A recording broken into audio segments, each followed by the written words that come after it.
hold on. I'm recording. We need to do the Oh, sync we clap. didn't do it already. Fuck me. Mm-mm. All right, let me know when you're ready, Austin. Okay, check. We are live, so just Okay, start with hold the clap. on. All right, I'm ready. Whoop, hold on, not yet. God damn it. All right, I'm ready for the sync clap. All right. Okay. All right, we all good? Yeah. Yes, and we are live. All right. What's up, everybody? Welcome to Show Me the Meaning, Wisecrack's movie podcast. Show me the meaning. My name is Jared. We're joined here by the Show Me the Meaning crew. We got Greg. What's up? What's up? And Austin. Yo. And returning from the dead again is Ryan. What's up, Ryan? What up, film fans? Show me the meaning! I couldn't let Greg just do it. I had to get back and take my old job. I like that combination. Sorry. It's a good combo. So we're trying out having Ryan join us over the phone, because he's all on the other side of town. So we're going to see how this works. But welcome back, Ryan. We missed you very much. Man, thanks a lot. So good to be back. Can't wait to talk about this movie in quotation marks. Okay. All right. All right. So having said that, today we're talking about Venom, the 2018 movie directed by Ruben Fleischer, starring Tom Hardy, Riz Ahmed, and Michelle Williams. As always, let's go around and get some first impressions. I'm pretty interested to hear what you guys think about this. I think my guess is that it's going to be divisive even among the four of us. So let's start with Greg. Greg, what'd you think about Venom? You know, you guys know me. I'm not the biggest fan of these superhero trash-ass movies that these studios have just been pushing down everybody's throat. Yes. But I liked Venom. Well, you know what it is? I like Tom Hardy. Tom Hardy. He's a good dude. I dig him. I feel like I would hang out with him and like try to play bass guitar. I like Reza. I like him. He's a great actor. You know, they just had really good actors in this. The movie was a little cheesy, but the actors were good, and I like how they made us kind of like Venom at the end. Growing up as a comic book dude, I never really liked Venom. He was the bad guy. I was supposed to like Peter Parker and Spider-Man. But I actually dug the movie. I'm a dude. I spent my 20s in San Francisco, so it was kind of like looking at all the places I threw up at when I was in my 20s. But it was good. And I would watch part 2, actually. And I don't watch these Avengers. I don't watch none of this shit, only if I have to. But I actually like Venom. I know people hated it too, but I actually dug it. It's really interesting. All right, Ryan, what did you think? I thought this movie fucking sucked. Hard. I hate virtually everything about this movie, and I feel bad for the director. I feel like he got fucked, because I liked Ruben Fleischer a lot, and I think that he makes cool movies, and he was in this machine of this Sony cinematic universal of Marvel characters, C-Sum or whatever, the C-Suck. I don't know what it's called, but either way, I think that this movie is just a total mess. Tom Hardy, I thought, sucks. Michelle Williams sucks. The script sucked. The acting sucked. It wasn't that fun to watch. The only thing I liked about it was the effects. I thought that the gooey stuff looked pretty cool sometimes. And then every once in a while, Tom Hardy, which would say something that I don't think was like supposed to be funny, but it kind of came off as funny. It's just like his performance was pretty bad. That I was just like, oh, that's kind of a weird, I don't know, thing he said or character trait. But yeah, overall, I can't believe this movie made $1 billion. It just doesn't. It boggles the mind that Sony makes these other these shitty comic book movies, and then this one just happens to hit. I think it's just because of everyone loves Venom, and so yeah, I don't get it. I don't know why it was big. Hold on, I got a question for you, Ryan. I What? got a question for you, Ryan. You said that Ruben Fleischer makes good movies, plural. I would say Ruben Fleischer makes good movie, singular. Zombieland, 30 minutes or less, and Gangster honestly, Squad. I'm glad you brought that up. It was probably an over-exaggeration. I just loved Zombieland. I love it Me too. What was the other movie? Gangster Squad, you're right. Fucking And blew. 30 minutes or less. I didn't like that No, movie. that movie's I think I've good. seen that. Yeah, I liked that movie a lot.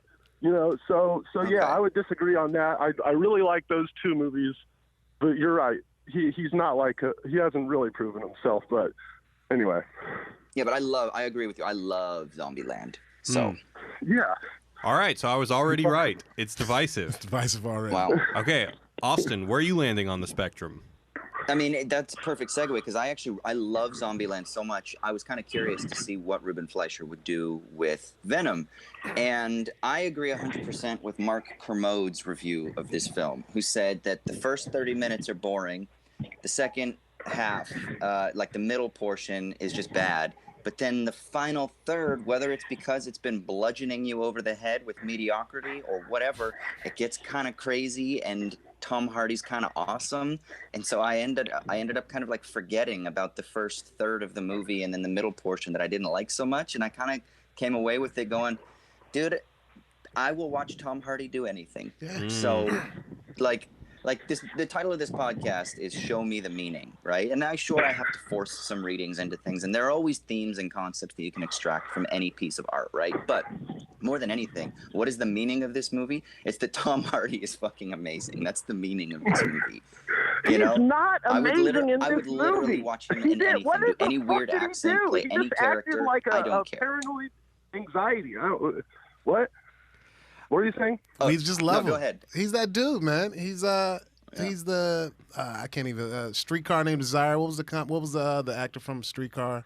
Oh, Marlon Brando? Brando. Yeah, he's the Brando of our time, man. He's Ooh. like that big, thick-faced white dude that is kind of like we all kind of like. Yeah, I like this dude. Brothers like him. Like everybody likes this guy, and I like Hardy. I like him.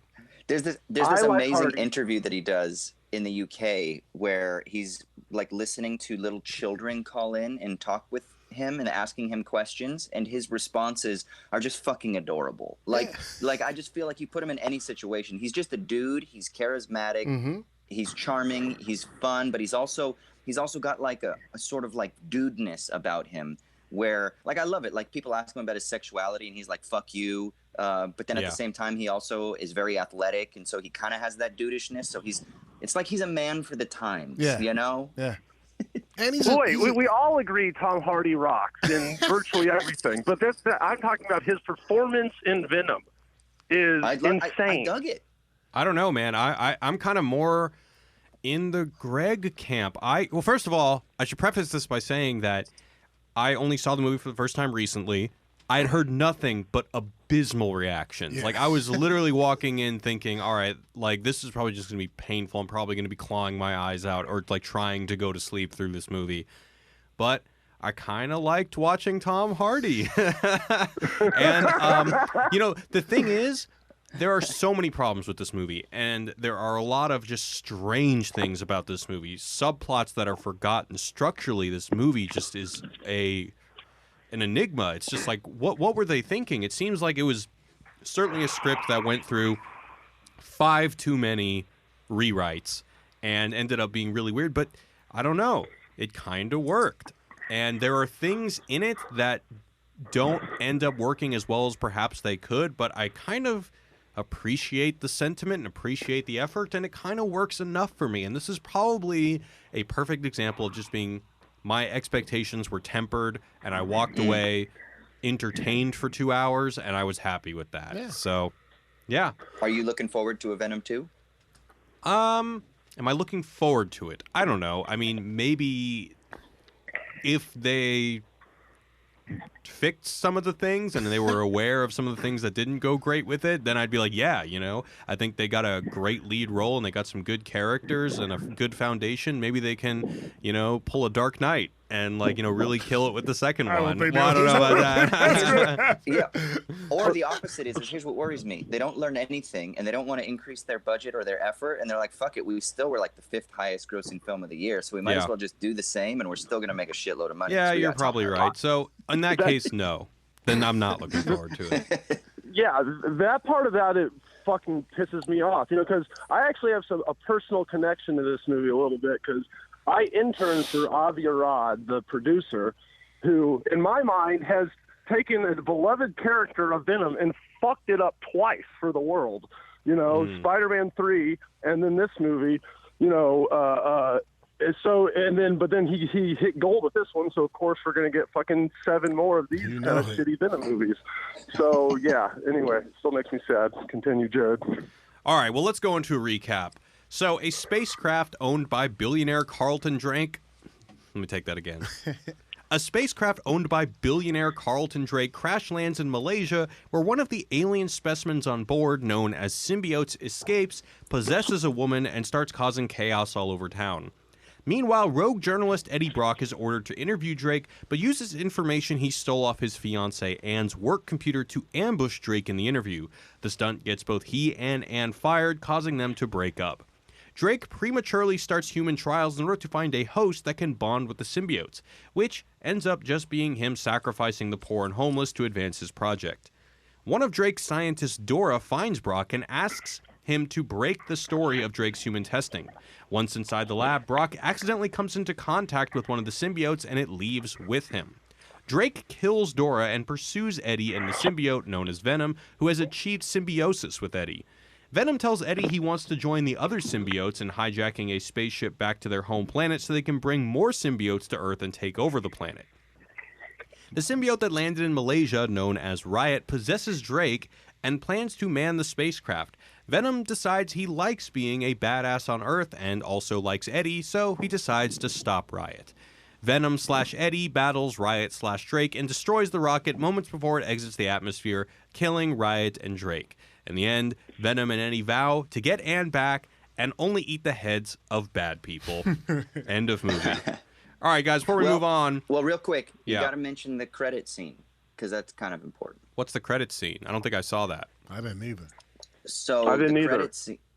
The credit scene is that Brock is back being a journalist, and he interviews Carnage in prison. Oh, and it's Woody Harrelson, right? Oh, really? Yeah. Nice. So, and then he says like, I'm gonna get out of here and I'm gonna wreak carnage. So that's like, or like I'm gonna cause carnage in the city. And so that's Carnage that's gonna be coming, who was Venom's biggest villain. So that's gonna be, obviously, they're setting up for the sequel. Hey, so real quick before we go on, Ryan, do you think it would be possible for you to mute yourself when you're not talking? Because I am getting a bit of noise from your phone. Yeah, I can do that. Yeah. Okay, sure. cool. Hold on, I'm about to mute and. All right. All right, guys, I want to give a shout out to our sponsors over at Greats. So Greats is Brooklyn's first sneaker company. They offer men and women's styles. They sell the Greats, classic styles made the best for less. You guys listen to the podcast, you know Greats has been so, well, great to sponsor us. We love their product. They sent me some shoes. They sent Ryan some shoes. I got the Bab V2s. I love them. I wore them in Portland last weekend. I wore them in Canada a couple weeks ago. Whether it be the snow, the rain, whatever, they look good. Keep my feet warm.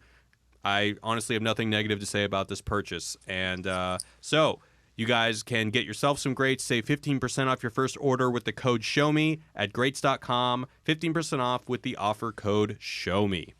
And back to the show. All right, guys, so there's a lot of things that didn't really go quite right with this film, and there are some things that I think are interesting to talk about. What do you guys want to talk about first? You want to talk about the stuff that didn't go quite right, or do you guys want to talk about the cool stuff first? The stuff that did not go quite right. All right, okay.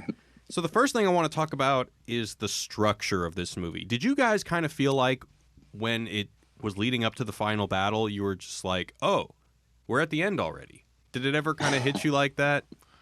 Yeah, it absolutely did. And before, when you said that it went through 5 or 6 rewrites, I think that's like literally part of movie news. Like, it did go through.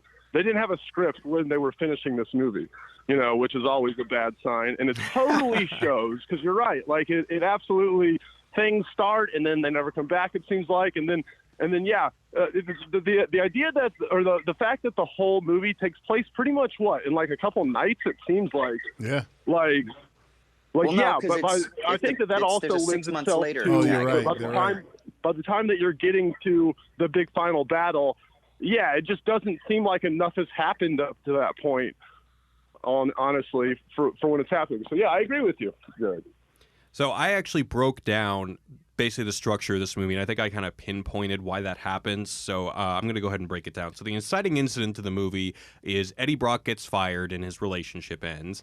Then the second act begins when Venom bonds with Eddie and Drake starts pursuing them. Then the midpoint of the movie is Eddie gets captured and Drake bonds with Riot. Then the beginning of the third act is Venom decides to stop Drake and Riot after he's broken out by Anne.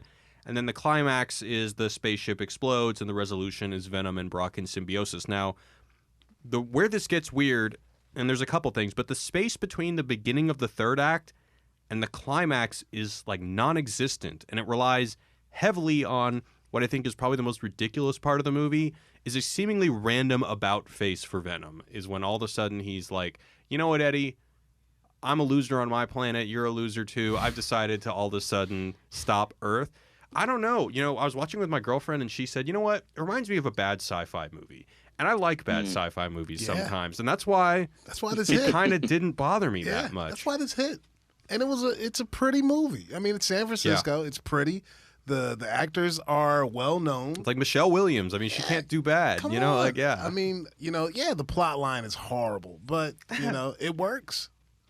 So let me give you guys like a little bit of a comparison about what I'm talking about. Like, so let's take The Matrix, which I think is like pretty much a perfectly structured script. So at the beginning of the third act of The Matrix is when Neo and Trinity realize they need to go back into the Matrix to save Morpheus. So that's when the third act starts. Now, between the third act and the climax, they have to gear up, fight their way through the lobby, the roof. There's a whole helicopter sequence in which they save Morpheus and, they're twirling around in the air in helicopters.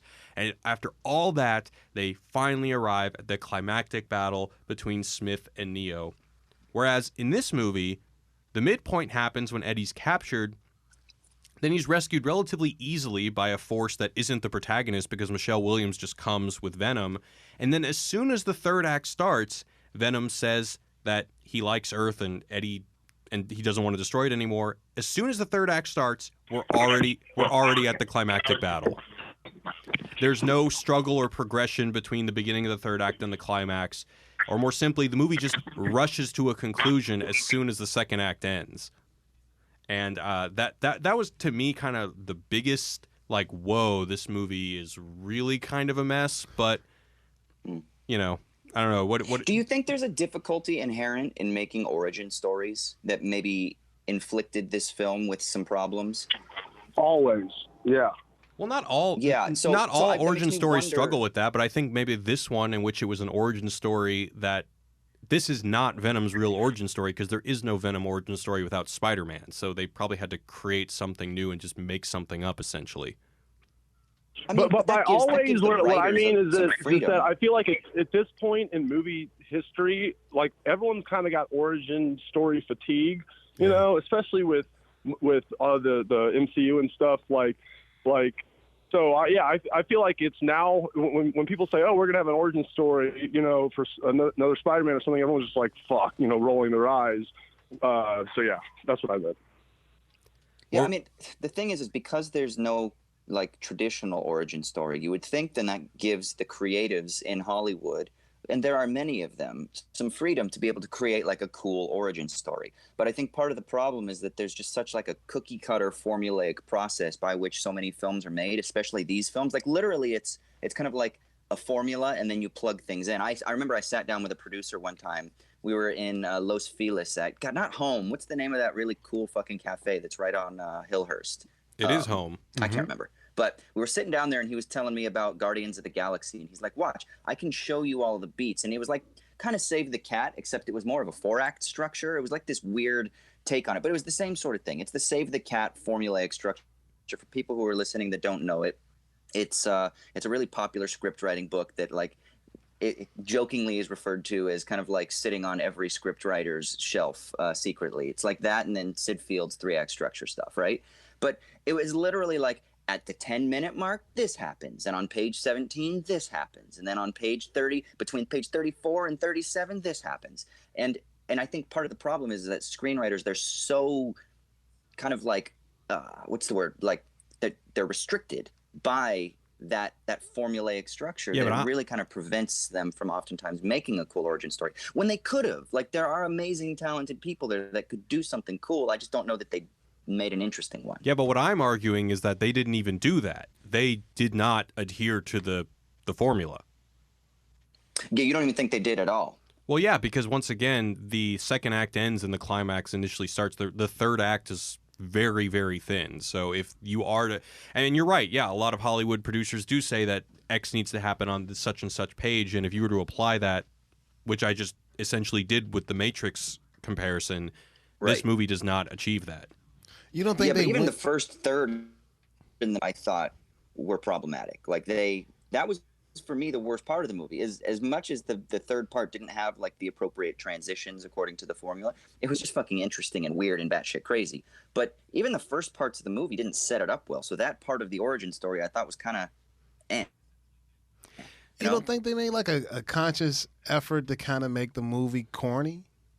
Like it's kind of goofy. It's very comic book totally goofy. I mean, maybe. Yeah. I gotta be honest. The first time I saw the trailer and I saw Venom, like him in the whole suit, I kind of thought it looked silly. Yeah, like a little bit ridiculous. Same. Yeah. So I mean, I think it was I feel like that's like such a master. I mean, we're almost giving him too much credit. If we're thinking that they did that, it's very goofy. Yeah. So I want to talk about Ruben Fleischer. If we look at his filmography, he's kind of, except for Gangster Squad, the other two films he did are kind of goofy. Zombieland in 30 Seconds or Less, or 30 Minutes or Less. Or definitely goofy. And so he kind of has that tone about him in his style, I've actually never seen any of those Spider-Man movies. is supposed to be super funny, and I agree. I think that he was drawn to the material because it's supposed to be, the anti-Spider-Man kind of this smart alecky villain, anti-hero, and I also agree with you, Greg, that it's super goofy, and it feels like it was like made in like the 90s or something. It feels like not from this era, really. It feels like we're gonna make a movie that the kids will like, the parents will be like, oh, maybe I can see this with my son. It's everybody can see this movie. You can take a baby to watch this movie, and it'll be fine. It does feel like perhaps, I know this is Ryan's favorite director, so I'll try and tread lightly, but it's like a less, it's like if someone that isn't Sam Raimi tried to make a Sam Raimi era Spider-Man movie. That's what I was just going to. I was thinking the same thing. Yeah. So I want to talk about. Oh, go ahead. I just had one more big point, and that's that a big part of, I feel like, my disagreements with this movie, or what would have made it better, is that this was supposed to be rated R, right? And yeah. Venom is a fucking brutal character that rips people's heads off, and if there was like actual real gore and people's heads actually getting decapitated and lots of blood, I could see that raising it up an entire letter grade for me. But alas, did not happen. Sorry. Anyway, Jared, keep going. No, I'm glad you brought that up. It's almost like they tried to make the film so palatable that it just became like this benign, like it doesn't really have an identity. And Yeah, I think exactly. It is the lowest from. common denominator film, and for that reason, I feel And like still, it would have been cooler with R. It's still sold. Oh, it's sold big. Right. Big. So they're just gonna, they're just gonna keep doing it. Get good actors, get a good city, a nice background that people can relate to, and just throw it out. I think, well, I'm glad you brought that up, the whole R versus PG-13 thing, because I'm actually curious as to how much they had to cut in order to keep that PG-13. And then there's one part in the movie where where Brock and the symbiote they're separated, and there's that part where he's in the doctor's office and they're separated through the glass, and like he's looking at the symbiote and he's like, look at you now. If you look at his mouth, he definitely says fuck you to the symbiote, but they overdubbed it to where he says, I'm done with you. Holy shit, that's an awesome find. Yeah. That's so funny. Yeah, you got to go back to that.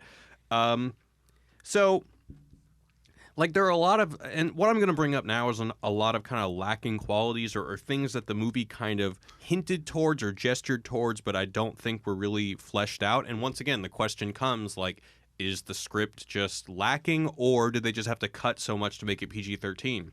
So one of them is, I already kind of mentioned this, but I just want to bring it up again. we're essentially meant to believe that Venom is willing to sacrifice himself for Earth, or just because he likes Eddie, because there's that whole, like, when he's falling back to Earth and the flames from the spaceship are going all around him, he says, "Goodbye, Eddie." Yeah.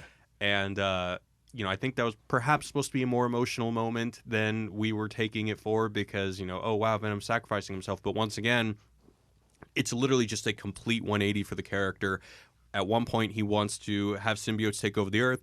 The next time, he literally tells him, "I'm a loser on my planet, and I like you now, Eddie, so I'm going to try and save the Earth." I mean, it doesn't quite work, but there's also some other subplots that went nowhere. So Eddie and Venom break into his old employer's office to expose Drake. Remember, he has the phone? That never goes anywhere. You're right, it doesn't. Like, we never see the effects of him taking those photos of the human experiments. And I guess it just doesn't matter because Drake dies anyway. So I found that to be odd.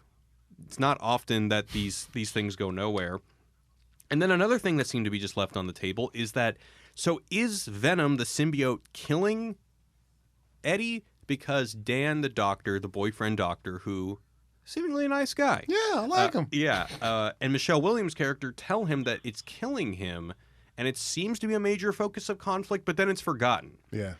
And then it's kind of hinted at towards the end that I guess Venom will only eat his organs if he's not fed regularly, so I think they had that last line at the end. Something like, "Your lung is looking good." Yeah.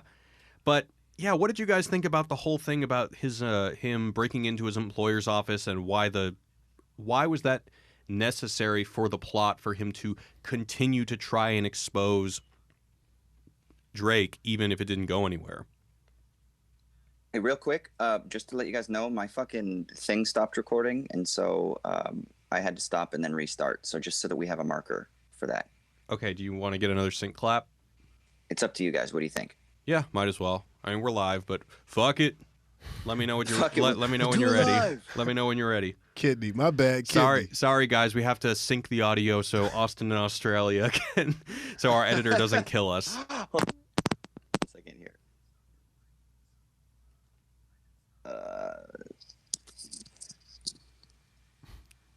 All right, I'm coming back in after I fucked up for the editor when they piece this together later. Check. Okay. All right, I'm ready for the sync clap when you are. All right, guys. If you're listening on the live stream, cover your ears because I have to clap into the microphone. 1 second. They're talking so much shit. It's hilarious. All right. It's Austin's fault. Blame him. Oh, no. This is talking shit about everything. Send all your hate mail to jared@wisecrack.co. All right. So, we all good, Austin? Yeah, we're good, man. All right, so another thing that they bring up in the movie that I kind of wished went further with is this idea that Eddie's a loser. You guys know what I'm talking about? So Venom... Yeah, he seems like a fucking cool dude. He has a goddamn successful YouTube show. What the fuck? He's not a loser at all. Nice apartment in San Fran. You see that apartment? Well, that was, I think, the girlfriend was paying for it. That's why it was so nice. But then... The second apartment was nice, too. I thought it was meant to be a shithole. Oh, it was huge. But in San Francisco, I'm sure it's like $6,000 a month. Yeah. Huge. Well, so the whole thing is the inciting incident is that Eddie loses his job and that, he loses his relationship. And so I guess we're meant to believe he's a loser. And I guess I would have liked to see more about how his bonding with Venom makes him less of a loser. Because the thing at the end is when Venom decides not to destroy Earth, he says, "I'm a loser like you on my planet, so, our bond is more significant, and I want to stay here on Earth where I'm a badass and that we can be powerful together." But is it more that it's because Brock became a loser? Not that he always was a loser, because he had a successful show, and people talked about how he was like the best investigative journalist and shit like that. So is it not that he was always a loser, but that he became a loser, and so Venom and him then found a bond? Right, but like I said, like the movie takes place in like a day, so he was fucking awesome and then became a loser like overnight. Dude, there's a 6 months later title card at one point. Oh, okay, I forgot about that part. You're right. But still, 6 months later, it doesn't make you a loser. Because it's not like a couple of days that Michelle Williams just meets this doctor dude and then moves in with them. It's 6 months later. Right, yeah. I forgot about that beginning being having a title card. You're right. But still, it doesn't really fucking change anything. You know, he's not a loser at that point. He's just out of a job. You know, He's out of a job, and plus I mean, he lost his I job for fighting the good fight. Yeah. But I don't even really get it. It's like he's a YouTube guy that works Wait, for is a it larger YouTube? I thought subsidiary. You know, like he could start his own shit. Wait, why do you think it's YouTube? I thought he was on TV. It looked like YouTube. I'm just saying that it looks like he's like this, like, citizen journalist, like man on the run. I got a camera. It's just a camera and my notepad and my investigative sensibilities. Exactly. Like, they didn't say YouTube, but yeah, no, I felt like the tone was off, right? Like right. They made him seem like this goofy, seedy type of. I'm gonna ask you the questions that I shouldn't ask, and I'm gonna investigate the things that nobody does just so that I can get hits on social media. That's how it felt to me in terms of like the aesthetic. But then at the same time, everyone kept saying like you're the best, and I was kind of like, well, wait, is he respected or is he not respected? And then Michelle Williams' character, what is it, Anne? At one point she says something like, like kind of intimating that he's always like this, that he kind of has this penchant for being irresponsible and reckless. So I felt like there was some confusion there, like that his character wasn't clearly articulated. The way I read it was that he was a rogue badass and he was the only one speaking truth to power, and he didn't give a shit, what was expedient for his career. He just wanted to bring down the evil people. Yeah. That's how I saw it. And plus, it can't be YouTube. Nobody on YouTube answers to a guy in a high rise and says, you're fired, Eddie.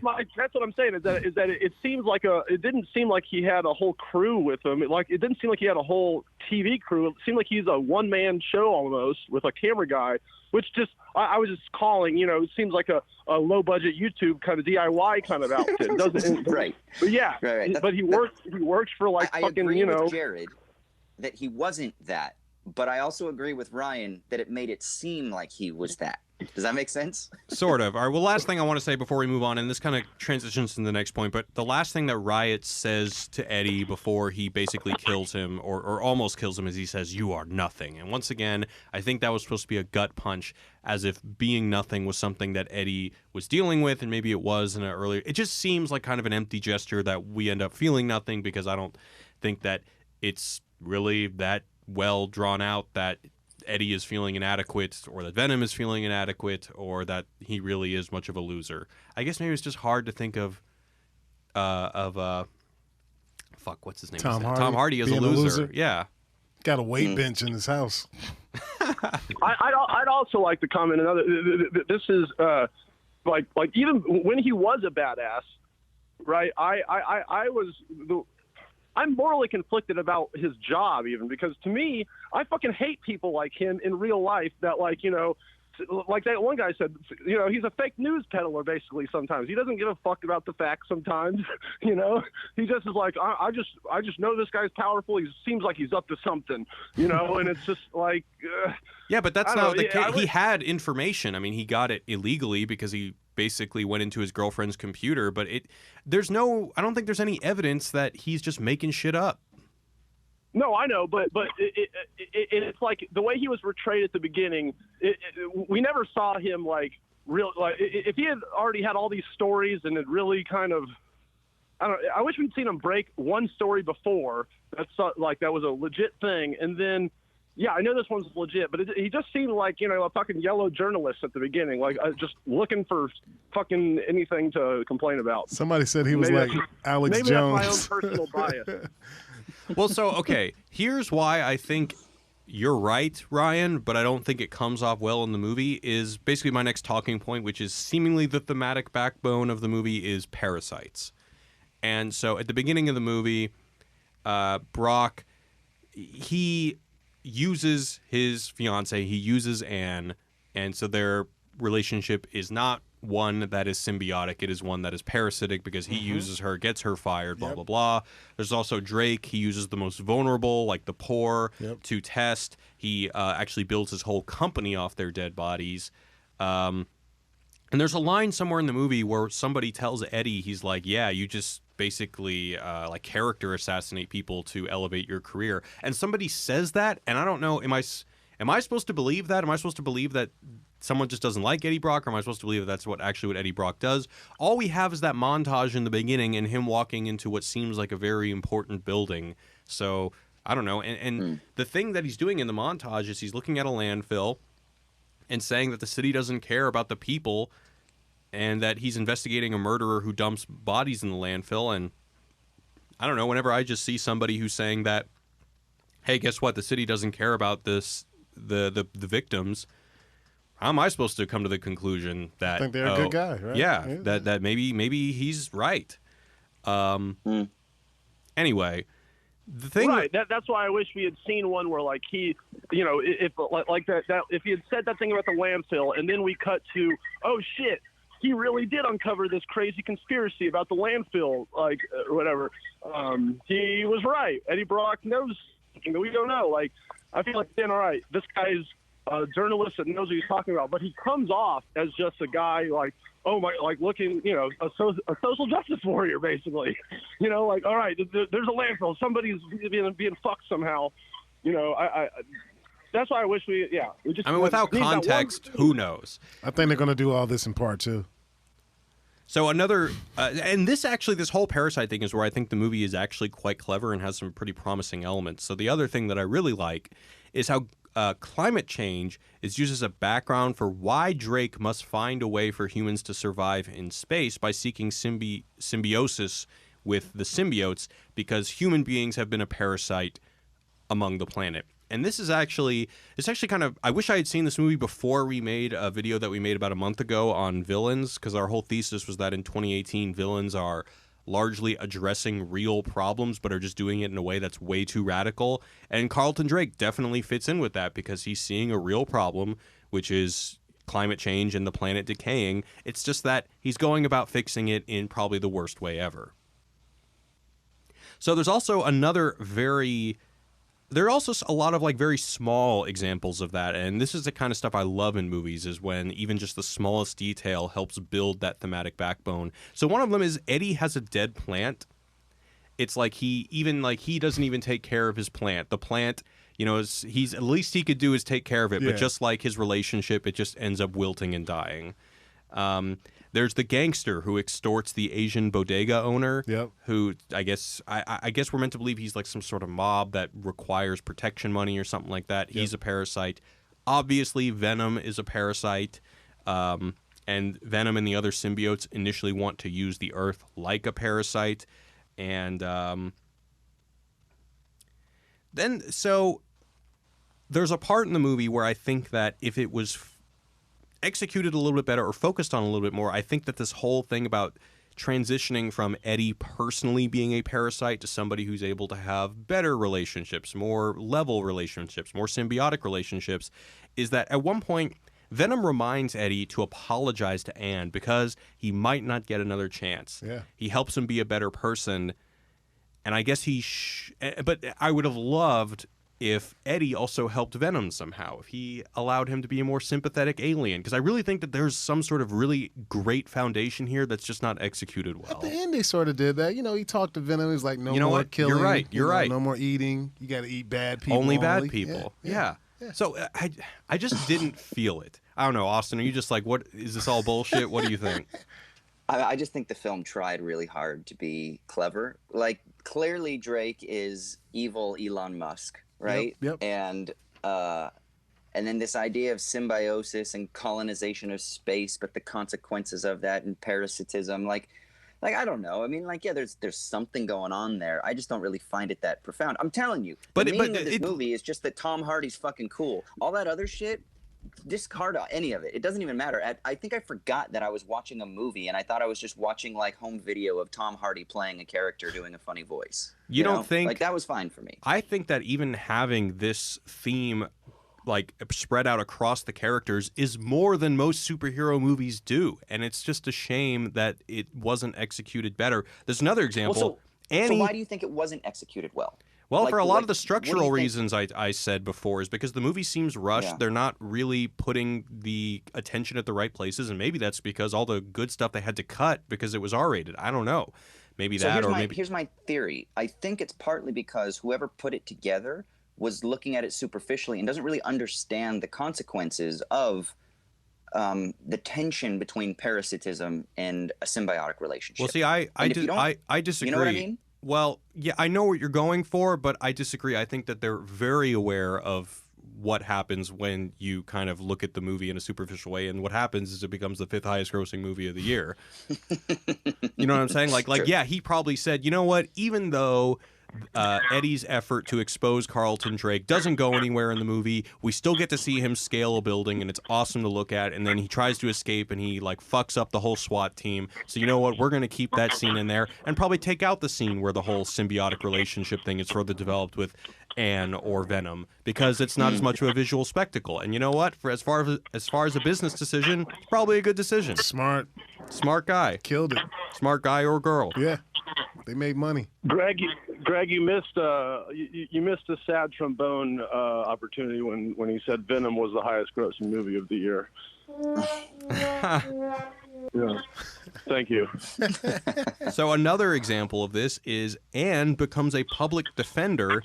At the end, we find out she's become a public defender. She's no longer working for a law firm that defends people like Carlton Drake. And Eddie turns down the opportunity to revive his TV show. And I guess, once again, this goes back to the question where it's like, well, what was his TV show bad? We don't really know. Or at least it's not super explicitly explained. I kind of thought the TV show was supposed to make him good, but maybe I'm missing something. Anne was a hot Venom, too. Oh, yeah. Hot Venom. Yeah. So here's my question. So then, is the whole theme or the motif, let's say, of the Venom storyline in all of the comics and stuff, and now let's say in all the movies moving forward, is it going to play, is it setting us up that symbiosis is what is best for humanity? And Elon Musk isn't bad, but Drake is bad because he's doing it in a bad way. And being a lawyer isn't bad, but if you're like a public defender, that's okay. And doing whatever it is that you're doing in the city in daily life isn't bad, but if you're a criminal, then you're going to get your head eaten. Like, is that what I'm? Is that no? The I think here? I don't think that it necessarily is going to translate into the next movie. I think basically the message is don't use people. Okay. Right. I agree. And then true symbiosis is being a public defender, or like offering like sound advice to a parasite that's in you. That's like, hey man, like only eat bad people. Yeah, because they're a team. You know, it's like, hey man, Venom, you give me advice on my relationship, and I give you advice on how not to be a dick. I guess. I mean, that's corny as fuck, first of all. But second of all, I think structurally I have some problems with that. But we don't need to get into that now. But isn't that kind of cheesy? Oh, yeah. Definitely. Yeah, I think they were going for the cheese. Yeah. But That's look, like you're telling me that the premise of Infinity War isn't cheesy, but it's executed in a really well. It's just executed well. I think you can almost make anything with the proper execution, with the how something is done. You can make the most ridiculous thing profound. You know, I don't think that there's anything inherent to the story of Venom that makes it, no matter how you portray it, it'll be silly and ridiculous. For sure, I'm with you on that. Yeah. Yeah. So this whole thing with Parasite is said verbatim by Carlton Drake when he's basically got Eddie tied up. He says, all we do is take. We've brought the planet to the brink. And then he says, you're a parasite. Didn't you take from the person you love most?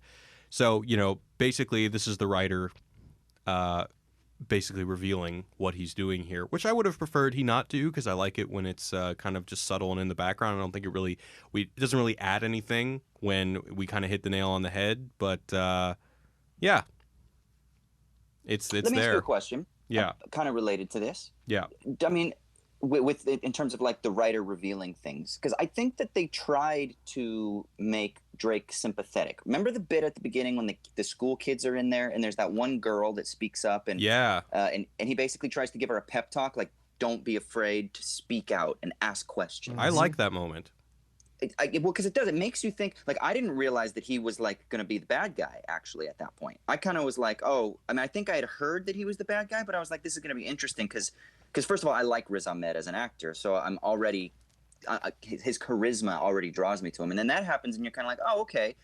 But I did find it to be kind of interesting that they were clearly setting this up like he was the Ubermensch, right? Like he was the one who, by his sheer strength of will, overcame the restraints of the material conditions, and he built this like empire, and that he's now got this great motivation, and so he's going to explore the space, and he wants to pass that motif or that idea on to other children. The problem is what happens when that idea gets corrupted, but that in itself isn't problematic, to have that like strength of will, right? Well, I think that what is most overtly going on with him is that he's got a God complex. I mean, he likens himself to God. He likens the first human test to the story of Abraham and Isaac. He says that God abandoned us, so now it's up to us to do his work. And it's not Abraham's sacrifice, it's Isaac. So basically ennobilizing the homeless guy's sacrifice before he gets killed and basically just thrown away.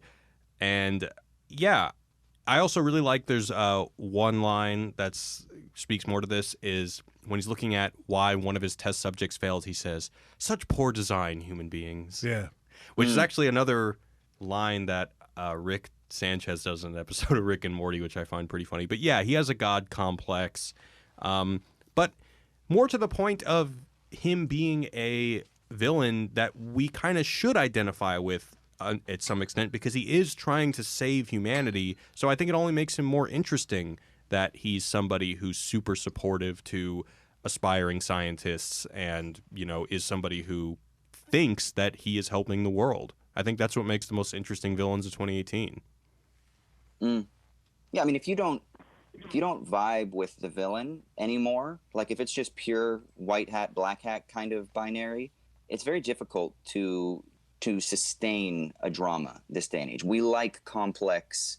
You want to be able to understand where, like at the end of Avengers, like you're like, yeah, Thanos, I kind of get you. Yeah, you're fucked up, but I get you, right? Yeah. Like in Black Panther, you kind of get what Michael B. Jordan is doing. I mean, I actually think that he's actually the hero of the film because he doesn't side with the CIA at the end, but fuck that, we can go into that another time. But I'm with you all day. But the point is that you want to create characters that are complex. You know what's and you have to anymore. Like our the point is naivete and our that Thanos innocence did is nothing lost. wrong, right?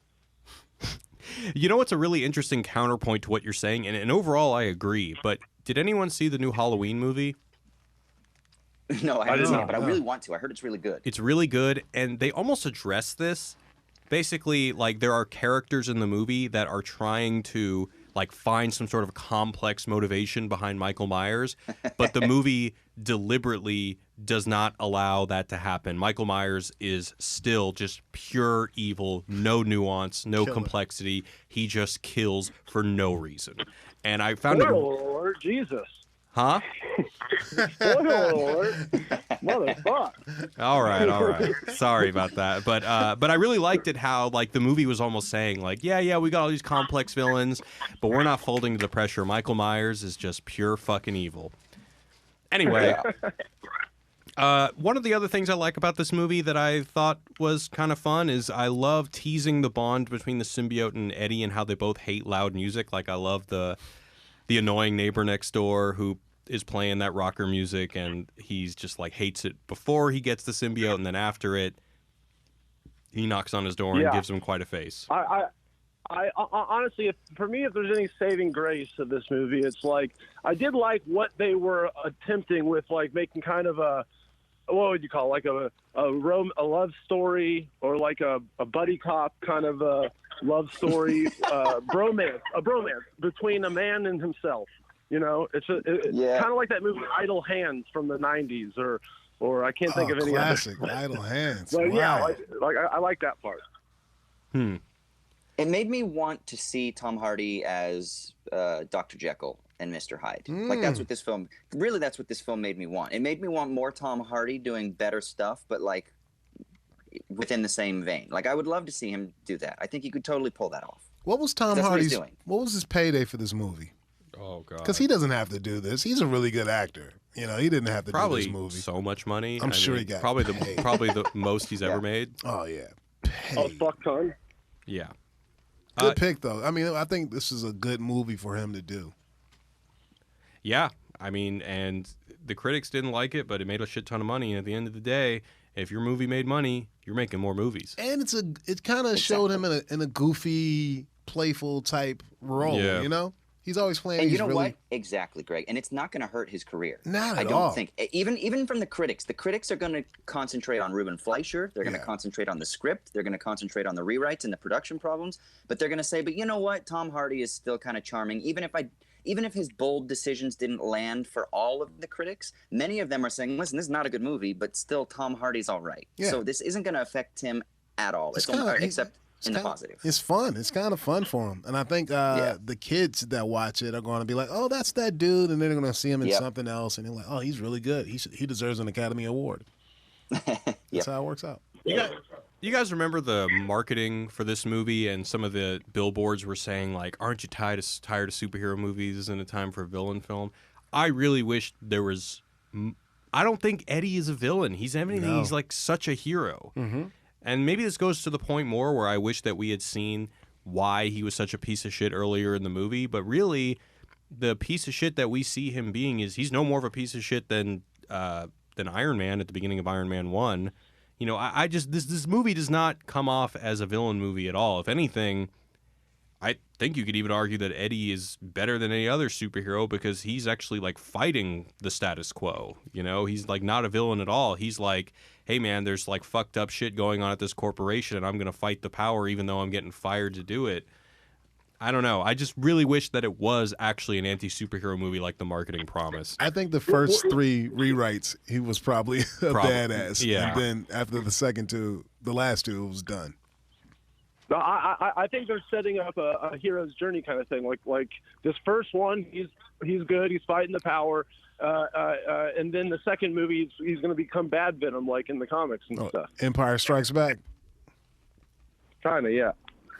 You know, the only real kind of interesting subversion I found in this movie was something I already alluded to earlier, was the new boyfriend. Because usually, like, the new boyfriend character is such a fucking douchebag and you just love to hate him. But in this one, the new boyfriend is just like a genuinely good guy. I love him. He was like, I'm going to go inside and you guys talk. Yeah, like, oh, that's... And he gives him free medical work, you know? Like, he actually cares about him. Yeah. Well, and it was so genuine. I don't even know who that actor is, but I was kind of like, my God, he's so sweet. Yeah. You know? Yeah, that was a real interesting choice. You know, and the last thing... Go ahead, Ryan. I was just going to say that I've seen it in other media before. I think it's a good character, the nice new boyfriend. Like there's one in Eastbound and Down. It's really funny, and then also one that sticks out is the dad in the Santa Claus with Tim Allen is a really nice new boyfriend, and then they become friends at the end, and he gets a weenie whistle. I don't know why that came to my mind. Anyway, because it's the holiday season. Because it's the holidays. So the last thing I want to bring up before we get into the mailbag is Stan Lee's cameo, and I feel loved it. This is the first time that usually whenever Stan Lee shows up, it breaks the fourth wall because we're all like, hey, it's Stan Lee. But in this situation, he really breaks the fourth wall because he says, don't give up on her, either of you. Yeah. Like, in this, usually when we see Stan Lee, it's like, oh, Stan Lee's the music teacher. Or, oh, Stan Lee's a silly guy on a bus. And it's just like Stan Lee playing another guy. But in this one, I think it's because he somehow knows that Venom is inside of him and knows the situation, we're meant to believe that, oh, no, it's just really Stan Lee. And is this his last cameo before his death? Or did they But did they already film the one for Infinity War Endgame? They filmed like 12 at once. I don't know if you knew that. Oh, I didn't. Wow. Yeah, they filmed like all of the next 4 or 5 phases of Marvel movies. They have they got every cameo of his at once before because they knew, shoot, it was what, like 96 or something. Oh, okay. So this will not be the last one. Well, if it was going to be the last one, I feel like it's pretty awesome that this would be a good one. Yeah, it would be a good one. Anyway, let's go into the mailbag. So you guys can hit us up at movies@wisecrack.co or leave us a voicemail at 213-534-8807 or 21-ELFGUT07. So let's start off with the voicemails. All right, here goes one from Mike.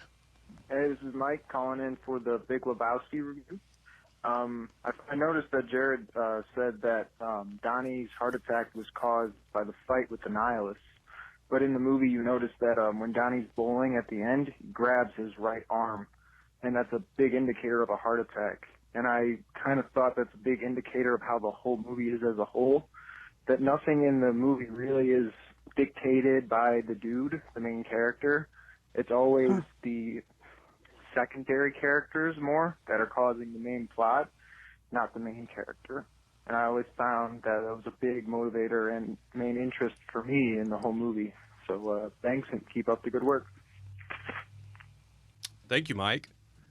You know, on that same vein, it's interesting how we never see the dude bowl. We see everyone else bowl, but we never see him bowl. But yeah, I never noticed that either. All right, we're going to play another one. This one is from... I did Mike already. Oh, you did Mike already? So this one's from Anonymous. Hey, Wisecrack. Thanks I for just want to watching. say I love you guys' show. And I had some thoughts on Donnie from The Big Lebowski. Oh, more Donnie. The Coen brothers seem to deal with a lot in the movies, like A Serious Man. This idea that without showing your conflict to the world and hiding it and burying it within yourself, you seem to hold it and repress it, and it does more bad than good.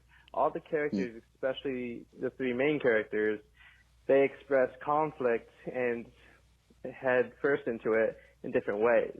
But Donnie seems to be the only one who, when the big fella always bashes on him, just holds it in and turns away and allows it to kind of build up inside of him until finally he just has a heart attack one day when the conflict explodes for no other reason than for what it was. And I'm so sorry. I need to write you guys an email. I keep trying to call you here. All right. Thank you, Anonymous. I love that. Yeah, it's super interesting. All right, we got one last one from Brandon.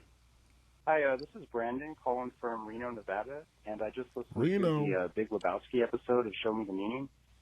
I don't think anybody brought it up, but I believe the character of Walter is pretty heavily based on the filmmaker John Milius. Yes. And if you haven't seen it already, there's a great documentary about him just called Milius, about sort of his life and his place in film history. And it's pretty cool to like watch that and then go back and watch The Big Lebowski and just kind of see like what a spinning image of Walter, or excuse me, of what a spinning image of John Milius Walter really is. And yeah, it's just a pretty great movie, and it's always great to hear people talk about it. Keep up the good work. Thanks. Yes, we did not mention that. We mentioned it briefly in our villains video that I just mentioned on YouTube. But yeah, John Milius, co-writer of Apocalypse Now, guy behind Red Dawn, and he also Magnum Force. I fucking love Magnum John Force. Milius. Huge fan. Yeah, if no one's seen Red Dawn, of course, go see that. Check it out. And he also wrote the famous monologue of one of the characters in Jaws. I think I got all this information from the Milius documentary that Brandon's talking about, which is also a great documentary, so you guys should definitely watch it if you haven't already. At least it was. I don't know if it still is. He also did Conan the Barbarian. First one? It was so good. Yeah. Wow. He wrote them. Wow. Oh, cool. Red Sonja? All right, so... Nothing. All right, so we are going into the mailbag now. Once again, if you guys want to send us an email, it's at movies@wisecrack.co. So this is from our Discord server, which you can join at wisecrackplus.com. It's from Ra, God of the Sun. He says, quite simply, why does Sony keep making bad movies? I mean, because people are watching them. I mean... But the Fantastic Four was the last one that was real bad and no one watched. I think you're going to have some misses. But for the hits, for all the superhero movies, the hit outweighs the misses. How much do you think that these people like the so Disney owns Marvel, but in the Marvel family, like they have all these people that have been working on the comics for years, working like producing the movies. Whereas I think that Sony might not have access to any of these people. So my guess is that they just have these people who are not as familiar with the source material doing it, and it's probably super disorganized and no one knows what they're doing. That's my guess. I mean, I can only guess. Well, yeah, like I said at the beginning, like I worked in that machine, you know, I saw how disorganized it is. These people don't really like comics. They just kind of, you know, like have the rights to them, and then they're like, and then it's just this giant too many cooks in the kitchen thing where they have all these producers that, you know, want different scenes from the comics, and then the director really doesn't have that much power and whatever. They're not they haven't learned from like the MCU, which has Kevin Feige over there, who's a really smart creative guy that knows how to get the right, you know, creative people to do what he wants, basically, or to do what they do in the structure that they've all created with these, you know, comic book people. So yeah, they just have like, it's a super corporate machine over there as opposed to a creative one, unfortunately. Yeah. Interesting. Well, yeah. Unfortunate. Anyway, so our first email, this one is from Ketsy. Ketsy's calling about, or writing about Fight Club. She says, or she, not sure, says that the one thing I really wish had been more looked into is the fact that Brad Pitt was cast. Like, I know someone mentioned they hated the scene with the poster and Brad Pitt saying, "Is this how a man's supposed to look like?" But y'all, that's the point. Brad Pitt being cast as Durden is fucking funny. It's purposeful. I don't know. I just feel like it's a very obvious, deliberate irony that wasn't either understood or appreciated. And then Ketsy goes on to link us to his or her favorite review of Fight Club on Letterboxd, which is pretty awesome. Let me read it to you. First watch of Fight Club. It's the best movie ever made. Second watch. Fight Club is a deep commentary on the dangers of consumerism. Third watch. Fight Club is a disgusting cesspool of toxic masculinity, and it's not as deep as the fanboys think. Fourth watch. Fight Club is a critique of toxic masculinity, and it's deeper than the fanboys think. Fifth watch. Fight Club is the best satirical gay rom-com ever made. Wow. Yeah. yes on all those, actually. Yes on all those. I love the Letterboxd thing. But look, as far as this whole thing with Brad Pitt being cast, and this is some sort of fourth wall break where the movie is winking to the fact that, like, oh, this is how we communicate that Tyler Durden is a hypocrite. I just don't buy it. I don't. What do you think, Austin? Well, what do you mean though that Tyler Durden's a hypocrite? Like that he's unaware that he's beautiful? Yeah, or if like does Tyler Durden really look at that ad and say, "Yeah, right, this is how men are supposed to look," and not know that that's what he looks like? I don't know. It seems like it's just a point that was written in the script that Tyler Durden, the character in the book, would say, and it stayed in the script, and it still was something that overall adhered to the overall message that Tyler Durden should represent, is that men should not adhere to commercialized messages of manhood. And yet Brad Pitt does adhere to that, but it just kind of seemed like something that, well, we like it in the script, and we're not going to write that out for hoping that we're not going to write it out because the audience is going to get too critical of it. And I just don't buy that it's deliberate. I don't think that it's... I do. You do, yes. I mean, I agree with this guy. I think that if you watch any interviews with David Fincher, he looks at casting that way. He thinks about how people's perception of actors, you know, when he's casting, and he totally was like, who is the most man's man, boys, but like that women like, you know, love him too. It's fucking Brad Pitt, and he should be Tyler Durden. So I mean, I think, but I don't think it's as meta as this guy is making out to be. But I do think that that the casting choice was very deliberate. No, but what you're saying counters the point. The point is that Tyler Durden looks at an image of a guy in a Calvin Klein ad and says, that guy's not a man's man, that guy's a bitch, and it's just a commercialized image of a man. Whereas, and everyone's pointing out that, like, yeah, but that's exactly what Brad Pitt looks like. It would be different if, you know, if it was Tom Hardy looking at an image of that and saying, that's not what men are supposed to look like. That would make more sense, and I don't feel like it's meta to have Brad Pitt say that and it's supposed to be ironic. Yeah, I mean, I'd want to tiptoe around this and do a couple of things and say, first of all, Tyler Durden is not the pretty boy image that you get in the Calvin Klein ad. Like, yeah, Brad Pitt is beautiful, but nevertheless, Tyler Durden is still a fucking dude. Like, he's a dude's dude. Like, he fights, he wears funky clothes, and he fucks, right? Whereas, like, the guy that's in the Calvin Klein ad is kind of like, he's kind of like greasy and kind of just he doesn't really have any meat to him. He's not like a dude. So I think that's part of it. But I think the other thing too is we have to remember that Tyler Durden is a mental projection of like libidinal desire. So he looks like the guy wants to look, fucks like he fucks, fights like he wants to fight, et cetera, et cetera. And the point being is that this is like a projection of his own like unconscious, like looking at this thing. And then I think there's a tension there. I don't think it's like a meta commentary, but I think there's supposed to be a tension there.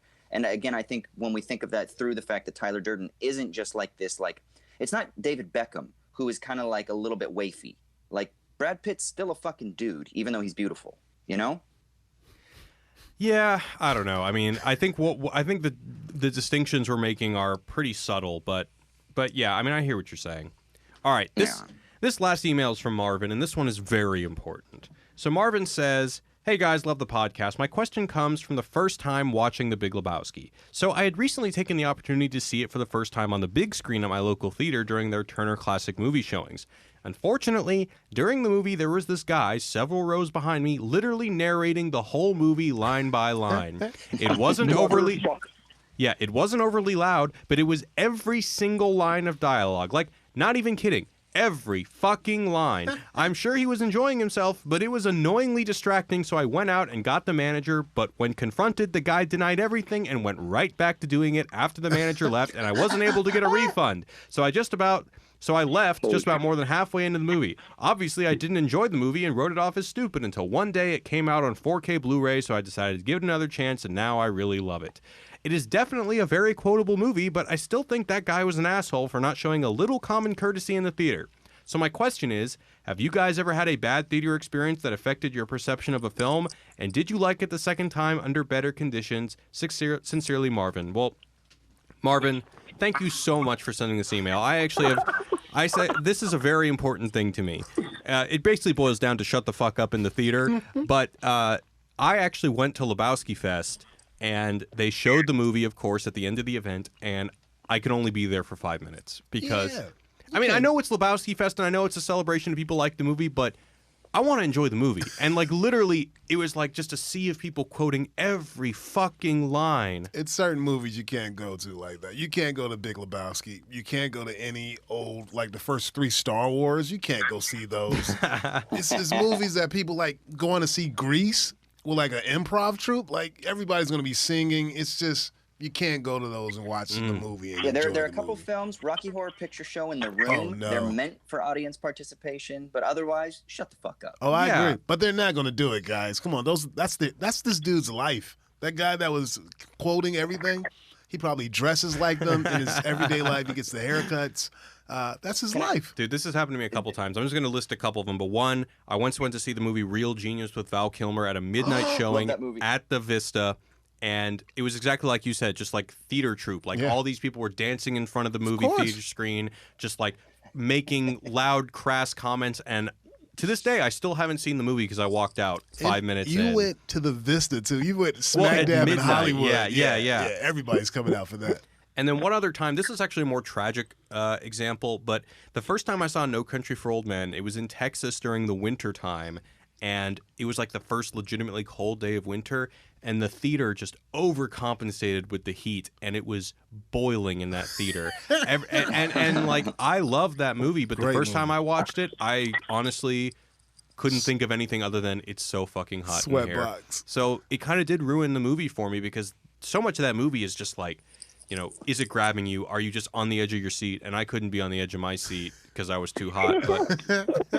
But yes, I did like it better the second time. Do you guys have any examples of something like that? I definitely do. Anyone want to go before mine? Mine are kind of long, or they're not long, but fuck it, I'll just go in it. So one was at Antichrist. Right. So my general feeling on people talking in movies is, if it's a party movie, if it's a fucking Friday night in a comedy or something, and everyone's there hanging out with their friends and people are talking, it's like laughing longer than the shit at the movie, whatever. But if it's like a drama or something and it's one person talking audibly, I want to kill that person, okay?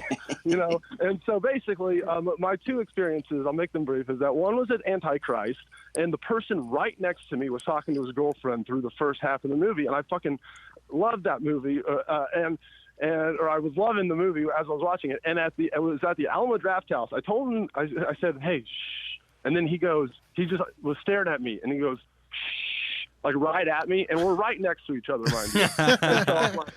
And I'm like, fuck. So then I'm there with my friends and my girlfriend, and then so at the Alamo Draft House, they have waiters that come by, and and they say, if anyone's bothering you, write it down on a sheet of paper, and then a waiter will come and take care of it. So I start writing this thing, and I was kind of being obvious about it to the guy, and then he starts writing his own thing.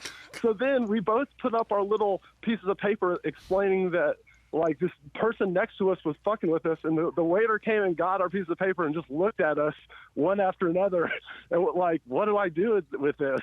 And then the waiter just left, so I was just left with the guy who kept talking, being a dick. And then at the end of the movie, I just fucking started chewing him out, and he threw his French fries at me, and I threw my French fries at him, and it became a food fight in the movie theater at the end, and our girlfriends were yelling at us to stop. Wow. So that was one thing that happened to me. And then the other was at Blade Runner 2 last year. Nice. when at the very beginning of the thing, I could tell this guy was just gonna talk the whole movie. So I was like, hey, can you be quiet? And he couldn't hear me. And he couldn't hear me. And then I was like, hey, can you be quiet? Can you be quiet? And because the soundtrack to the movie was getting, really loud, that fucking score just goes, brrr. And so at some point I'm just like, shut up, And then he got, after the movie came and stuff, was like, hey, you want to talk to me, man? You want to go outside about it? And I was like, no, I don't want to fight you at Blade Runner 2. So anyway, I want to kill those people. That one person in the movie that always somehow is behind me, fuck them. Yeah. Can you guys top that? I can't top it. They're not both bad. One of them was a good experience, and I saw a Scottish film called Filth when I was living in Scotland, and it's the sort of thing where this is the opposite. This is the inverse of it, is if you have an audience that is actually into it and that gets it because it's part of their cultural ethos, that makes the viewing experience that much better, right? So the audience really does affect the viewing experience for me. But I know we're running late, but I just have my favorite anecdote ever that's kind of related to this, and I'm sure he won't mind me telling the story, but it's the dude that I Dig This Movie podcast with, Kier. He's a cinephile, he's a filmmaker, and so he fucking loves movies, and he takes the movie viewing experience very seriously. And he was dating his chick, he's still with. They've been together for ages now.